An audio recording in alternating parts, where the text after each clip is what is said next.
अब नवाज शरीफ साहब ने एक नया टास्क दिया है। ममनुआ फंडिंग का जो केस है, जिसको ये फॉरेन फंडिंग कहते हैं, और इलेक्शन कमीशन ने भी नीचे एक लाइन लिख दी है कि ये फॉरेन फंडेड पार्टी है, इनकी ख्वाहिश के मुताबिक प्लान ये कर रहे हैं। कल काबीना से भी उसकी ये मंजूरी लेंगे, सिर्फ दबाव बढ़ाने के लिए। जितने भी लोग इमरान खान के साथ उस वक्त, उनको भी हमने पकड़ना है। ज़िमनी इलेक्शन के रिजल्ट ने और उसके बाद जो सर्वे ने इन सब को कर दिया है परेशान। 80% जो सीट्स हैं तहरीके इंसाफ के हिस्से में आ रही हैं। अगर इस तरीके से गिरफ्तारियां की जाती हैं और उधर से भी रिएक्शन आता है, तसादुम जो है वो बढ़ जाता है, तो ऐसे हालात में तो कोई और भी फायदा उठा सकता है। हमारे उन जवानों के लिए पूरी कौम उनको सल्यूट कर रही है, लेकिन चंद बदकारान मिल्लत, मैं उन्हें कहूँगा, जो इस वक्त इक़्तिदार पर काबिज़ हैं, हर पाकिस्तानी ने ऐसे महसूस किया जैसे उसके अपने जिस्म पर आरा चल गया हो। सब्सक्राइब करें और बेल दबाएं ताकि कोई खबर रह न जाए।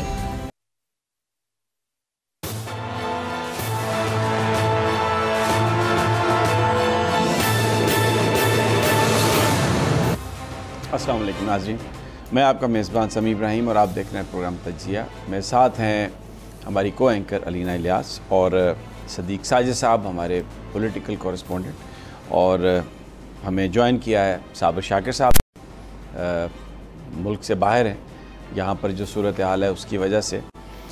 आज जिन मौज़ूआत पर हम बात करेंगे, एक अजीब सी आज टेंशन एक क्रिएट हुई है। PDM के सरबराही इजलास के बाद जो ऐलानात हुए हैं, जो ख़बरें आ रही हैं कि मंसूबा बना लिया गया है, कल इस बात की काबीना से अप्रूवल ले ली जाएगी, इमरान खान साहब को गिरफ़्तार किया जाएगा।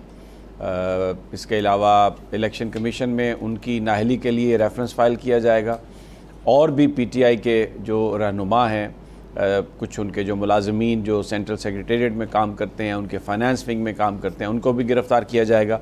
कल जो PTI एहतजाज करने जा रही है यहाँ इस्लामाबाद में, इलेक्शन कमीशन के दफ्तर के बाहर उन्हें नहीं आने दिया जाएगा, और ये कहा जा रहा है कि वो रेड जोन है, वहाँ पर कुछ भी वाक़या हो सकता है।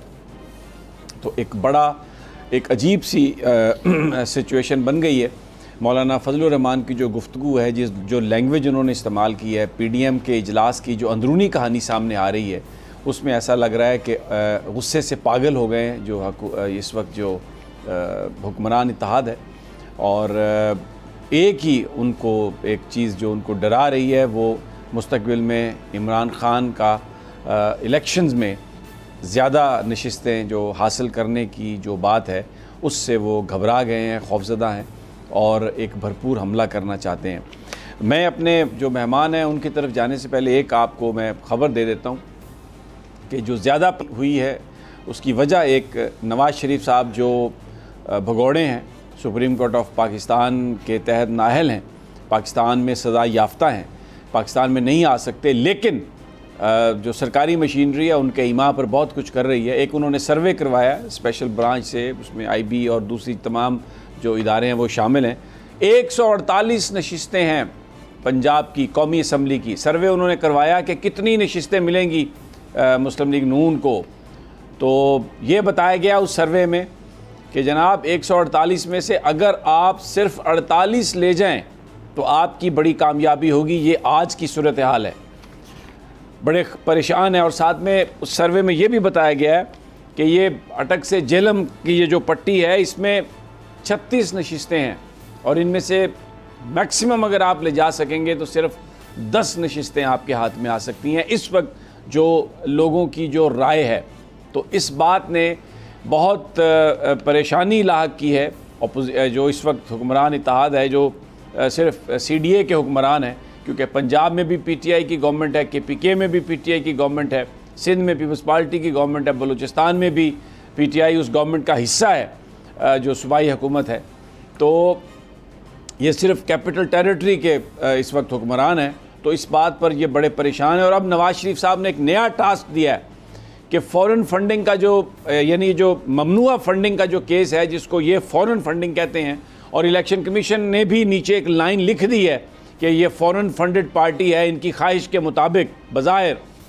तो अब ये सर्वे के इस फैसले के बाद लोगों की क्या राय है, तो सरकारी वसाइल जो हैं वो वहाँ पर नवाज शरीफ साहब इस्तेमाल कर रहे हैं। कौन सा कानून इसकी इजाज़त देता है मुझे नहीं पता, लेकिन मैं आपको गुफ्तगू से पहले जो मौलाना फजलुर रहमान साहब ने जो आज बात कही है, मैं वो आपको सुनवाना चाहता हूँ। उसमें उन्होंने ये कहा है कि इस बड़ी सख्त तनकीद की है उन्होंने, और ये कहा है कि ये इनको जड़ से उखाड़ना पड़ेगा इमरान खान को। आइए ज़रा आपको सुनवाते हैं। जो इस वक्त पॉपुलर तरीन लीडरशिप है, जिन्होंने अभी पंजाब का ज़िमनी इंतखाब जीता है, उनको ये जराइम पेशा तबका कह के पुकार रहे हैं मौलाना फजलुर रहमान। अब ये सारी जो सूरत हाल है, बड़ी ये गंभीर सूरत हाल है। मैं साबिर साहब आपकी तरफ आता हूँ, लेकिन इससे पहले सदीक साजिद साहब से अंदरूनी कहानी जो है सारी, कि अब क्या मनसूबा बंदी है। बताया तो ये जा रहा है कि बैक वक्त जो टीमें हैं वो गिरफ़्तारी के लिए जाएंगी, तो अगर ये पकड़ेंगे तो क्या फिर पंजाब और KPK में इन जमातों के लोगों को PTI की गवर्नमेंट नहीं पकड़ेगी? तो ये मुल्क किस तरफ लेके जा रहे हैं? बहुत शुक्रिया समी साहब। ये तो ज़ाहिर है इनकी खाम ख्याली है कि फौरी तौर पे ये लोगों को पकड़ लेंगे, इतना आसान नहीं है। अगर FIA भी किसी जगह पे, जो कि वफाकी इदारा है, इनको ये इस्तेमाल करेंगे, किसी जगह पे जाएगा किसी शख्स को पकड़ने के लिए, तो मुकामी पुलिस की वहाँ पे उनके साथ जाना, उनको आगाह करना ज़रूरी होगा और उनको साथ लेकर जाना ज़रूरी होगा। इसके बगैर वो कर नहीं सकते। और chief justice Islamabad high court Athar Minallah का इस हवाले से मुस्लिम बेग के केस में फ़ैसला जो है वो बहुत ही वाज़ेह है, तो ये इतना आसान इनके लिए नहीं होगा।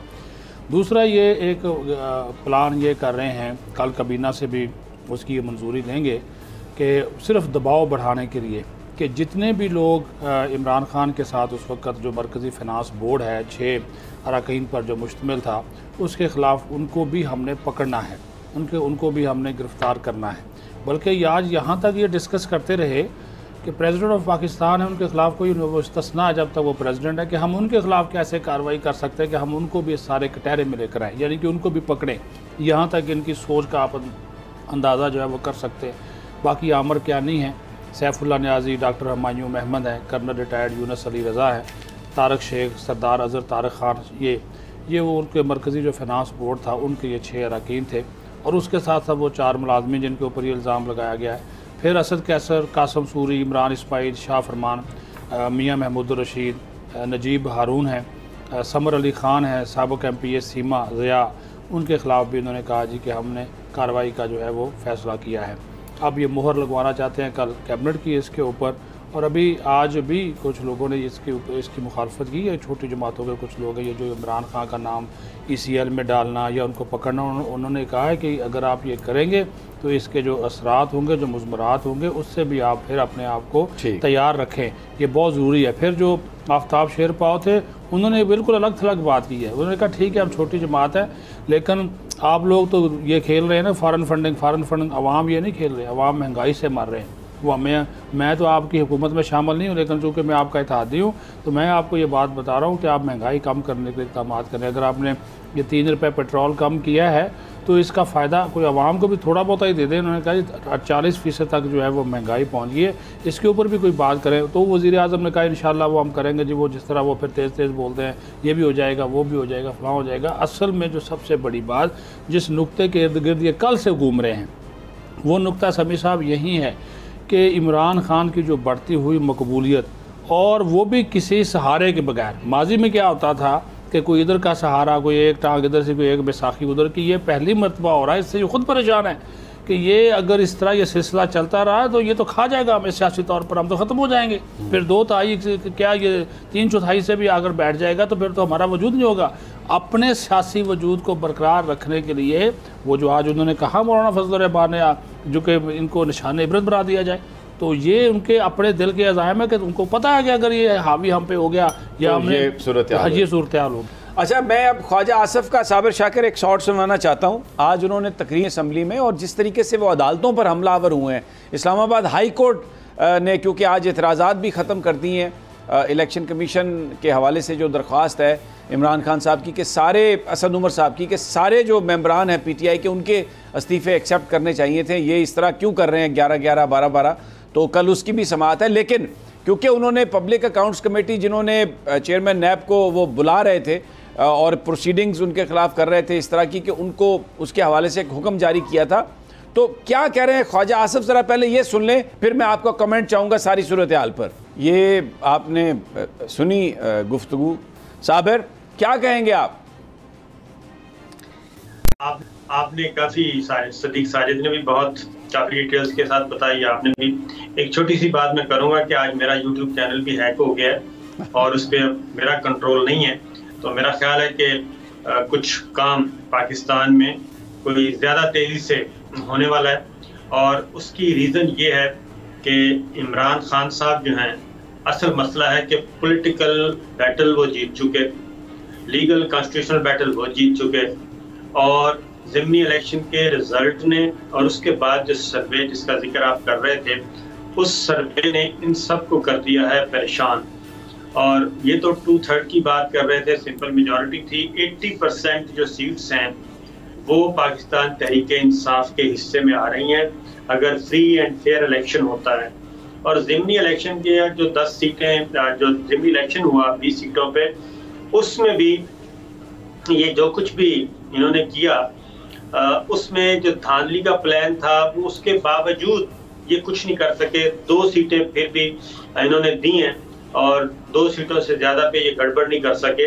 इनका ख्याल था कि 4-5 हज़ार का मार्जिन होगा और 4-5 हज़ार के मार्जिन को हम कवर कर लेंगे बैलेट पेपर, इजाफी बैलेट पेपर के जरिए। अब हो क्या रहा है?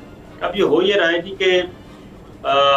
ये जो इस वक्त मरासला हुकूमत है उसको सिर्फ एक खौफ है और वह है इमरान खान साहब का।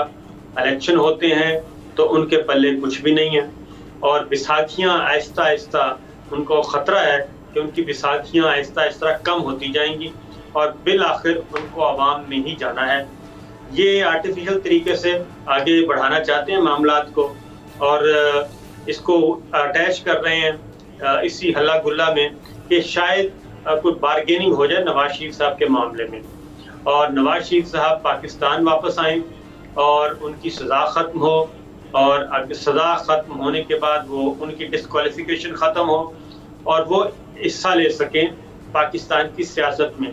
2 डिमांड्स हैं मुस्लिम लीग नवाज की जो पसे पर्दा चल रहा है। एक, मरियम को लंदन जाने दें, दूसरा नवाज शरीफ साहब को वापस आने दें और वापस आने पे उनको मुकम्मल मुकम्मल तौर पे सियासी आज़ादी हासिल हो।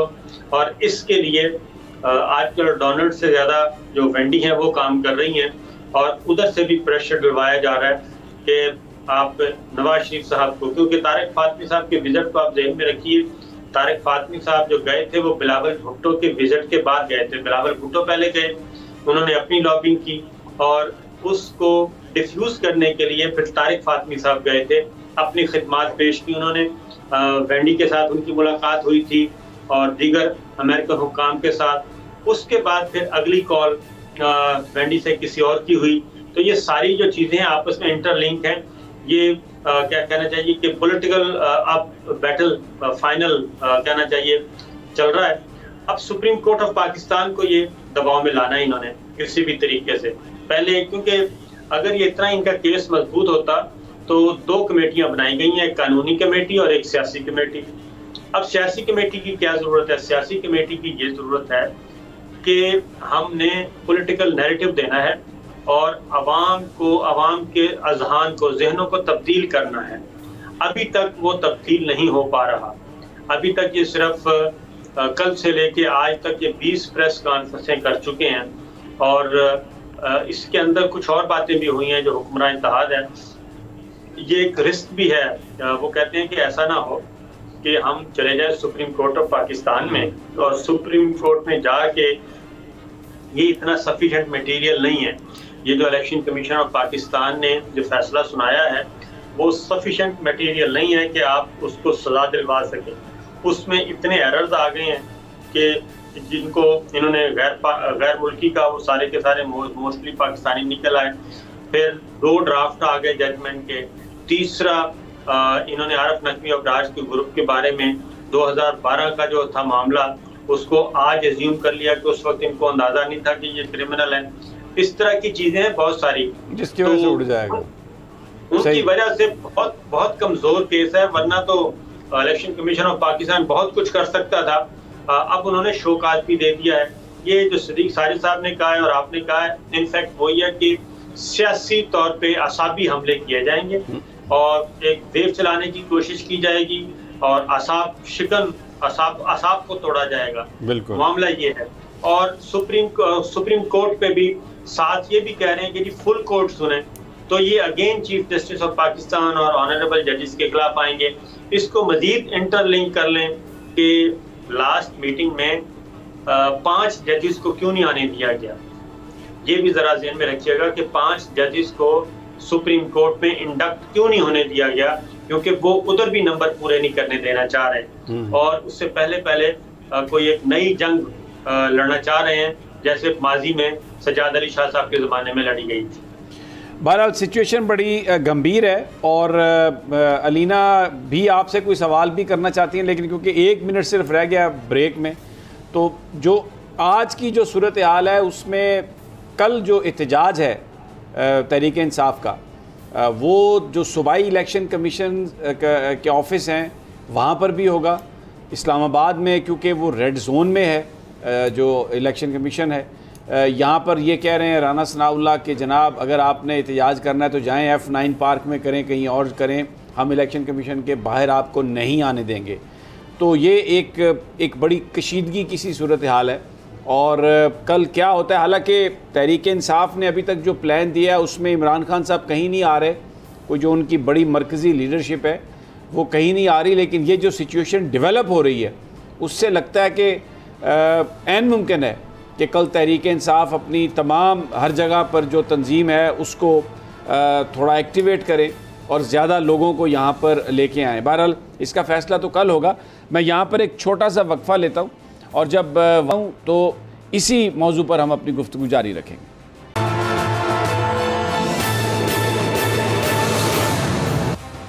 वेलकम बैक नाज़रीन। मौलाना फजलुर रहमान ने आज वज़ीर-ए-आज़म हाउस से कौम से ख़िताब किया। मैं तो ये समझूंगा इसलिए कि नाम दिया गया प्रेस कॉन्फ्रेंस का, लेकिन वहाँ पर किसी सहाफ़ी को नहीं आने दिया गया, सिर्फ लाइव फीड दे दी गई। मरियम औरंगज़ेब साहबा ने उन्हें खड़ा कर दिया और एक तरह से उन्होंने कौम से ख़िताब किया और जो उनको बुरा भला इमरान खान को जो कहना था उन्होंने कहा। अलीना, ये क्रैकडाउन जो होगा इसमें ये बताया जा रहा है कि ज़ाहिर है मीडिया की आवाज़ को भी दबाने की कोशिश की जाएगी, सहाफ़ियों के ख़िलाफ़ भी एक्शन होगा। तो इस वक्त ये क्रैकडाउन जबकि पाकिस्तान की सूरत हाल ये है, how do you see that? समी साहब, मैं यहाँ पर साबिर साहब से सवाल करना चाहूँगी। एक तो इसी हवाले से जो आप क्रैकडाउन की बात कर रहे हैं, देखें अगर इस तरीके से गिरफ्तारियाँ की जाती हैं और उधर से भी रिएक्शन आता है और तसादुम जो है वो बढ़ जाता है, तो ऐसे हालात में तो कोई और भी फ़ायदा उठा सकता है। साबिर साहब, आप इसको किस तरीके से देखते हैं? और इसके साथ साथ अभी आपने बात की थी कि 2 चीज़ें हैं, एक तो नवाज शरीफ साहब वापस आना चाहते हैं और दूसरा ये है कि मरीम नवाज साहिबा जो है वो लंदन जाना चाहती हैं। तो आप इस वक्त वहाँ पर मौजूद हैं, क्या रीज़न है? उनके अपने चचा की हुकूमत है, इसके बावजूद भी नवाज शरीफ साहब जो है वो वापस नहीं आ पा रहे हैं। ये ही असल वजह है कि क्योंकि शहबाज शरीफ साहब और हमजा शहबाज और सलमान शहबाज इनको भी रिलीफ मिलना था, वो रिलीफ भी अभी रुका हुआ है। ये नैब ऑर्डिनेंस लेजिस्लेशन की हद तक तो सारे मामला हैं और मरीम साहिबा को यही मसला दरपेश है। वो कहती हैं कि शहबाज शरीफ और हमजा शहबाज सलमान यानी कि शहबाज शरीफ फैमिली, उनको तो काफ़ी रियायतें मिल चुकी हैं, वो कि पंजाब हुकूमत वापस आ गई, वो एक बहुत बड़ा डैमेज हुआ है। लेकिन दूसरी जानब जो मामला है कि नवाज शरीफ साहब की वतन वापसी, आपको याद होगा कि मरियम साहिबा का जो एक एप्लीकेशन आई थी तो बेंच 5 दफ़ा टूट गया था और 5 दफ़ा बेंच टूटा क्योंकि उन्होंने पासपोर्ट लेना था। असल यही है डिस्ट्रस्ट। शहबाज शरीफ साहब को असल में एक टास्क दिया गया है। शहबाज शरीफ साहब को टास्क ये दिया गया है कि आपने मुस्लिम लीग नवाज पे कंट्रोल हासिल करना है और मुस्लिम लीग नवाज पे कंट्रोल हासिल करने के बाद नवाज शरीफ और मरियम सफदर साहिबा का जो असर व रसूख है वो कम करना है और पार्टी को कंट्रोल हासिल करना है। ये शहबाज शरीफ साहब को टास्क मिला हुआ है और उसके नतीजे में ही उनको कुछ रियायतें मिलेंगी। अब ये चीज़ आगे बढ़ रही है, अब इनको भी पता चल गया है, मरियम साहिबा को भी, कि ये मामला गड़बड़ है। मरियम साहिबा लंदन जाना चाहती हैं, क्यों? वो वहाँ पे ज़रा खौफ थोड़ा सा एक है गड़बड़, वो ये है कि इनके पास कुछ ऑडियोज़ वीडियोज़ हैं और वो ऑडियोज़ वीडियोज़ अगर ये चली गई, क्योंकि दोनों एक स्टेशन पे नहीं रहेंगे, ये ज़हन में रखिएगा। मरीम साहिबा लंदन होंगी तो नवाज शरीफ साहब इधर आएंगे, मरीम बीबी के होते हुए नवाज शरीफ साहब इधर नहीं आएंगे। ये अंडरस्टैंडिंग इनकी एक अरेंजमेंट वो कहते हैं ऐसा होना चाहिए। नवाज शरीफ साहब वापस आए, उनको इजाजत मिल जाए, उनको गिरफ्तार भी ना किया जाए और उनकी डिस्क्वालिफिकेशन जो है वो खत्म कर दी जाए। और हो सकता है एक लेजिस्लेशन भी ये करने की कोशिश कर रहे हैं कि जब तक हतमी तौर पे सजा ना हो जाए उस वक्त तक उनकी डिस्क्वालिफिकेशन जो है वो क्या कहना चाहिए सस्पेंड रहेगी, डिस्क्वालीफाई नहीं हो सकेंगे जब तक सुप्रीम कोर्ट ऑफ पाकिस्तान आखिरी अदालत उनको सजा ना दे दे। अंदर खाने ये सारी चीजें चल रही हैं, जिसकी वजह से अब ये इमरान खान साहब वाला जो मामला है, इलेक्शन कमीशन ऑफ पाकिस्तान से जो जजमेंट ली गई है, वो भी उसी सिलसिले की कड़ी है कि शायद कोई बारगेनिंग पोजीशन हो जाए, कोई हम बारगेन कर लें और इससे फायदा उठाएं।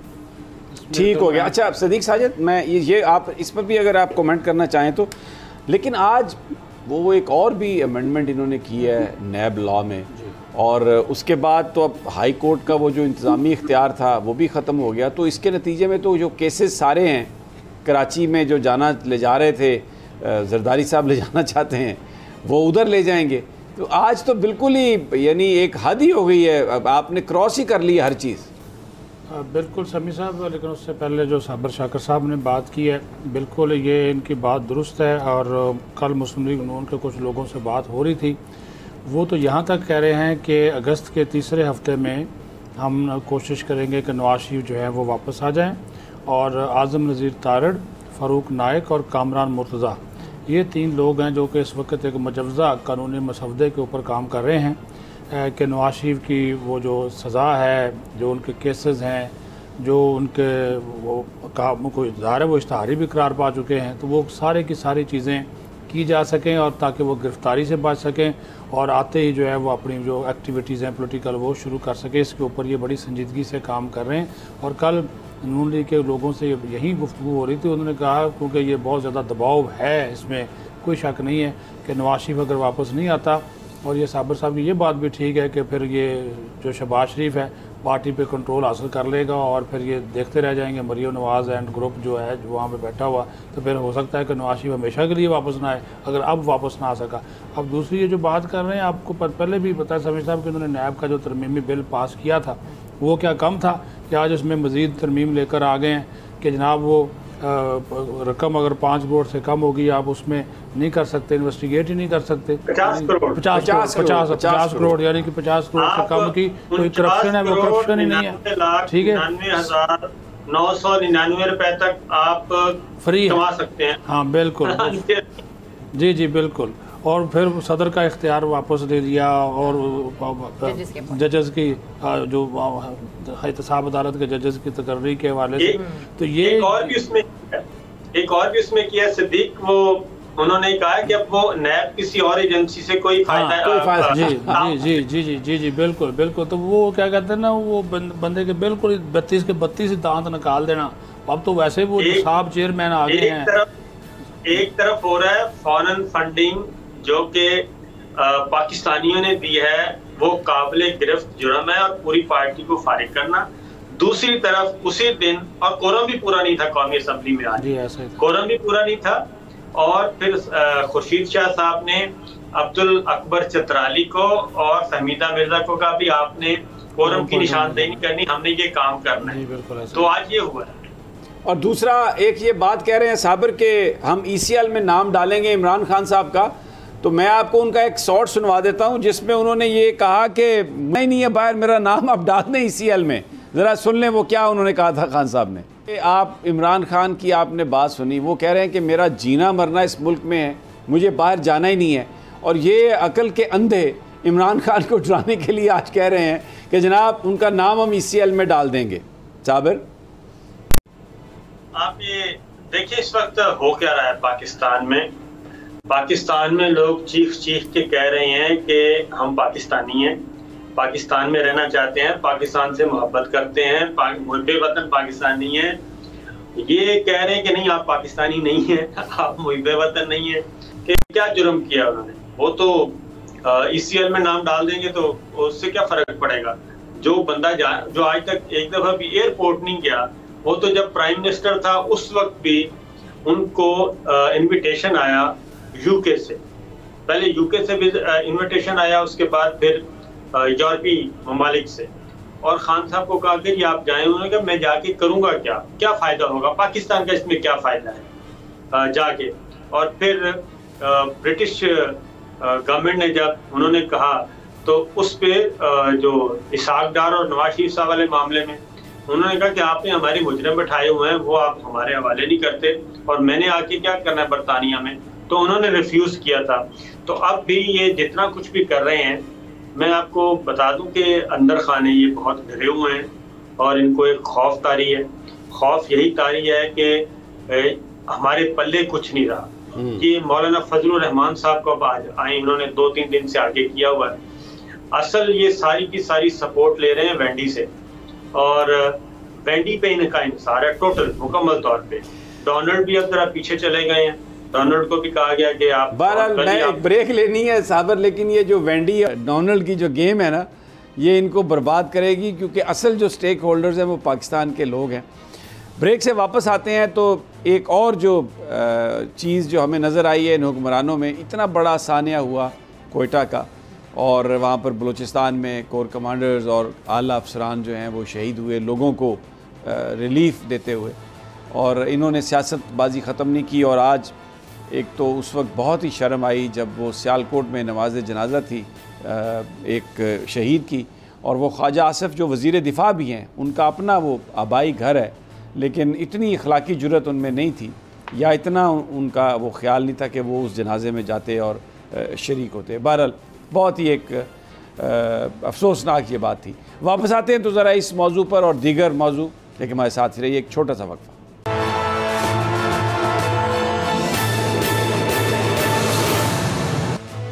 वेलकम बैक नाजरीन। पाकिस्तान की सियासत पर बात हो रही है। मैंने सानिया बलूचिस्तान का जिक्र किया था जाने से पहले। हमारे उन जवानों के लिए एक सल्यूट, ये सल्यूट पूरी कौम उनको सल्यूट कर रही है, लेकिन चंद बदकारान मिल्लत मैं उन्हें कहूँगा जो इस वक्त इक़्तिदार पर काबिज़ हैं, इतना उनमें ज़र्फ़ नहीं था कि वो कम अज़ कम 24 घंटे के लिए इस सियासत को सस्पेंड कर देते। और हर पाकिस्तानी ने ऐसे महसूस किया जैसे उसके अपने जिस्म पर आरा चल गया हो, जिस्म का कोई हिस्सा जुदा हो गया हो। ये हमारी हिफाजत के हमारे सपूत, हमारे जरे जवान इस मुल्क के, जिन्होंने जान दी गरीब लोगों को रिलीफ़ करते हुए। और एक और जो तकलीफ़ दे बात थी कि जो लांस नायक मुदस्सर फयाज़, जिनका ताल्लुक़ सियालकोट से था, और ख्वाजा आसिफ भी सियालकोट से हैं, वज़ीर दिफा भी हैं, इतनी उनमें मैं कहूँगा कि हया नहीं थी कि वो चले जाते उनके नमाज जनाजा में शिरकत करते। बहुत एक ये अफसोसनाक सारा मरहला, और सारा दिन कल और आज सवाए इमरान खान को गाली निकालने के और क्रैक डाउन करने के, और वो मौलाना फजलुर रहमान जो हैं वो मतलब मौलाना कहते हैं अपने आप को, और जो गुफ्तगू उनकी, और जिस तरीके से फुदक रहे हैं, जिस तरीके से चिंगाड़ रहे हैं, जिस तरीके से मुंह से झाग निकल रही है, और झूठ बोलते हुए शर्म नहीं आती, कह रहे हैं जराइम पेशा लोग, मुजरिम साबित हो गए। ये वो कहते हैं कि हुसैन अलैहिस्सलाम को जिन लोगों ने शहीद किया था, उनमें से पता नहीं कितने 100 जो थे ना हाफिज़ कुरान थे वो, और आले रसूल को उन्होंने शहीद किया। तो पता नहीं किधर हम जाएंगे। साबिर शाकिर, मीडिया के ऊपर भी क्रैक डाउन, सोशल मीडिया के ऊपर भी क्रैक डाउन, गलियां हो जान सुंजियां ते विच मिर्ज़ा यार फिरे, क्या कहेंगे?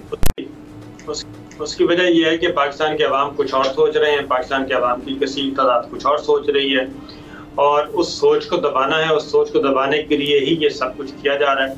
अब तक 9 और 10 अप्रैल की दरमियानी शब के बाद जितने भी इक़दाम उठाए गए, वो सारे इसलिए उनको पजीराई नहीं मिल सकी कि पाकिस्तान के अवाम जो हैं वो इस सारे अमल में हिस्सेदार नहीं है, और ना ही उन्होंने इनको पसंद किया, ना मंजूर किया, ना कबूल किया। अब इसीलिए मैं बार बार कह रहा हूँ कि वो वेंडी जो हैं, वेंडी और डोनाल्ड है, अब वो एक आखिरी सहारा है। वो कब तक वो सहारा चलेगा? जब पाकिस्तान के फैसले दुबई, लंदन और वाशिंगटन में हों, और ड्राइंग रूम्स में बैठ के फैसले किए जाएं, तो उन फैसलों को पजीराई कैसे मिलेगी? एक और मैं आपका कमेंट चाहता हूं साबिर, एक और बात पे आपका कमेंट। आज मैं शेख रशीद साहब को सुन रहा था आपके और मेरे पुराने प्रोग्राम द रिपोर्टर्स में, उसमें वो बड़े जोश से कह रहे थे, उन्होंने कहा कि मैं ये हल्फन कहता हूं कि पाकिस्तान के अवाम जनरल बाजवा और शहबाज शरीफ की इकट्ठी तस्वीर नहीं देखना चाहते, उनके दिल टूट जाते हैं, दिल कट जाते हैं उनके जब वो ये तस्वीर देखते हैं। ये बात तो दुरुस्त है। उसकी वजह है कि पाकिस्तान के अवाम को पिछले 25 साल 30 साल से हम क्या बता रहे हैं और क्या क्या नहीं बताया, सब कुछ जब बता चुके, जब वो तैयार हो चुके पाकिस्तान के अवाम इस लड़ाई को लड़ने के लिए, एंड उस वक्त अगर आप कहें कि नहीं जनाब अब वापस आ जाएं, तो ये पॉसिबल नहीं है। इसलिए ये एक गैर फितरी अलाइंस है, गैर फितरी इत्तेहाद है जो कि किया गया है, जो मरासले के नतीजे में मारज़ वजूद में लगाया गया है, और वही मरासले वाले इसको बरकरार रखने के लिए दिन रात कोशिशें कर रहे हैं, दुबई में बैठ के, लंदन में बैठ के, वाशिंगटन में बैठ के। अच्छा, एक सवाल आपसे और है, ये आप उधर गए हैं वो जो मोहल्लात हैं जहाँ पर इतने बड़े बड़े अपार्टमेंट्स हैं, लोग पाकिस्तानी इकट्ठे होते हैं, सुना अंडे मारते हैं, गालियाँ निकालते हैं, आपने वो देखी जगह जाके? वो जगह तो हमने बहुत पहले देख ली थी, और आजकल की तो बात और है ना जी। आजकल एहतियातन नहीं मैं जाता। अच्छा सदीक साजिद, आप मुझे बताइए कि अब कल ये जो हंगामी इजलास काबीना का और उसके बाद ये क्रैक डाउन करने की कोशिश करेंगे उस एहतजाज से पहले जो इलेक्शन कमीशन के सामने होना है, क्या आप कहते हैं? देखिए ज़ाहिर है जी, अब इमरान खान ने तो कहा कि पुरअमन एहतजाज होगा, वो ज़ाहिर है उनके जो कारकुन हैं अपने कायद की काल के ऊपर जो है वो पुरअमन ही रहते हैं, वो उस कानून को हाथ में नहीं देते। तो अब पुलिस वालों के ऊपर है कि वो क्या इसके ऊपर रिस्पांस करते हैं। देखो यहाँ पे तो ज़ाहिर है रेड जोन है, इनको तो वहाँ यहाँ नहीं जाने देंगे, लेकिन जो आपने बात की थी पिंडी ये साथ पंजाब में आता है, वहाँ पे इलेक्शन कमीशन का ज़िली दफ्तर है, अगर वहाँ पे लोग चले गए फिर उनको किस तरह आप रोकेंगे? उनको आप अपने जज्बात के इजहार से तो नहीं रोक सकते। और आप खुद कहते हैं, आज राना सनाउल्लाह ने भी कहा कि एहतजाज हर एक का पुरअमन जो है वो हक है, तो इस हक से आप ना रोकें उनको। अगर रोकेंगे तो ज़ाहिर है फिर तो राना सनाउल्लाह अगर ये कहते हैं तो फिर तो उन्हें नहीं करना चाहिए। अलीना, आपसे मेरा ये सवाल है, शेख रशीद ने आज ये बात कही है कि रेड जोन को ब्लड जोन में तब्दील करने की अगर कोशिश की गई तो ये कोशिश करने वाले पछताएंगे। समय से बात तो शेख साहब ने बिल्कुल ठीक किया, और मेरे ख्याल में मैंने साबिर साहब से यही सवाल किया था कि अगर इस तरह की चीज़ें होती हैं, तसादुम बहुत बढ़ जाता है, तो फिर हम किस तरफ जाएंगे? कोई फ़ायदा उठा सकता है इस चीज़ का या नहीं उठा सकता? यकीनी सी बात है कि अगर इधर की तरफ से रिएक्शन आएगा तो वो भी कोई लिहाज तो नहीं करेंगे। और अभी मैं देख रही थी कि फवाद साहब भी ये कह रहे थे कि शायद शहबाज शरीफ साहब के खिलाफ जो है वो अदम एतमाद लाई जा सकती है, तो उस तरफ से भी बड़ी तैयारियां शारियां हो रही हैं। देखिए लेट्स सी। अदम एतमाद तो बनता ही नहीं है, कहाँ से? वो तो एतमाद के वोट का कह सकते हैं, एतमाद के वोट का। बहुत शुक्रिया साबिर, आप एंजॉय करें मौसम को। अभी पाकिस्तान तो ऐसे हैं कि मुझे लगता है अभी आपको थोड़े दिन और बर्गर खाना पड़ेंगे। वैसे अच्छे देसी रेस्टोरेंट्स भी हैं, आप खाएं पिएं, रिलैक्स करें, और इंशाअल्लाह अल्लाह ताला हम सब पे रहम करेगा। खुदा ताला पाकिस्तान को अपनी अमान में रखे। इंशाअल्लाह कल फिर मुलाकात होगी अल्लाह ने के बाद।